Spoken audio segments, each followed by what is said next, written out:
যাদের কাছে টাকা আছে তারা বর্তমান বাংলাদেশে নাই, আর যারা বাংলাদেশে আছে তাদের কাছে টাকা নাই। মানে বেচা কিনা তো নাই, মানে সবাই বসে বসে আড্ডা দেয়। ইফতারে পরে মোবাইল টিপতে হয়, এছাড়া কোনো কাজ নাই। না, আমাদের ঈদের প্রস্তুতি তো আমাদের 100% ছিল। গোডাউন ভর্তি মাল, তারপরে আমাদের যে পার্সেসটা ছিল 100 ছিল, কিন্তু কাস্টমার নাই, বেচা বিক্রি নাই। যাদের কাছে টাকা আছে তারা বর্তমান বাংলাদেশে নাই, আর যারা বাংলাদেশে আছে তাদের কাছে টাকা নাই। হ্যাঁ, তো এইভাবে কি জিনিসটা হচ্ছে, আপনার বেচা বিক্রিগুলো এখন আগের মতো হচ্ছে না। আজকে 18 রমজান, মার্কেট পুরো ফাঁকা। এই ছিনতাইকারী, এই ঠ্যাকবাস, এটা সেটা অনেক আতঙ্কের মধ্যেই থাকে। আবার রাস্তাঘাটে যে জ্যামটা লেগে যায়, এখন তো জ্যাম কমই আছে, আর সন্ধ্যার পর তো জ্যাম আরও বেশি লেগে যায়। যমুনা ইলেকট্রনিক্স ঈদে ডাবল খুশি অফার সিজন 3, যে কোনো পণ্য কিনলেই পাচ্ছেন নিশ্চিত ঈদ উপহার। তখন কি আপনার মানুষজন আসতে পারে না, আবার ওই যে ছিনতাইকারী, এই দুইটা নেই, এটাই হয় আর কি।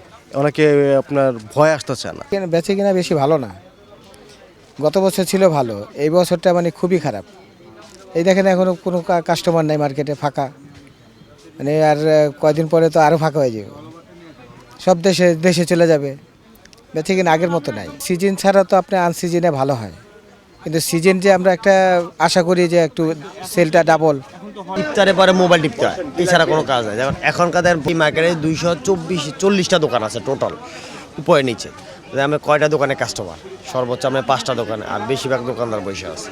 মানে বেচা কিনা তো নাই, মানে সবাই বসে বসে আড্ডা দেয়। যেমন আজকে কয়টা 18 রমজান, এই টাইমে দোকানদার আমার নিঃশ্বাস ফেলাবার সময় ছিল না এক সময়। সবাই চিন্তা করে বা দেশের অর্থনীতি বা অনেকজনে মনে করে সবাই টাকা পয়সা নেয়। আবার সবচেয়ে বড় কথা, মাসের প্রথমে রোজা, সবার কিনে আসলে নিজে না কিনে একটা বাচ্চার তো কিনতে হয়। সবাই একটু বাচ্চার মার্কেট টার্কেট একটু এইসব জিনিস, শাড়ির আইটেম এখন একটু স্লো। আপনি দোকান বাড়া, স্টাফ বাড়ান। এখন আমরা রমজান মাস হয়েছে, আপনি সব কিছু ডবল। ধরেন আমি একটা স্টাফ, আমাদের এখানে 7 জন স্টাফ।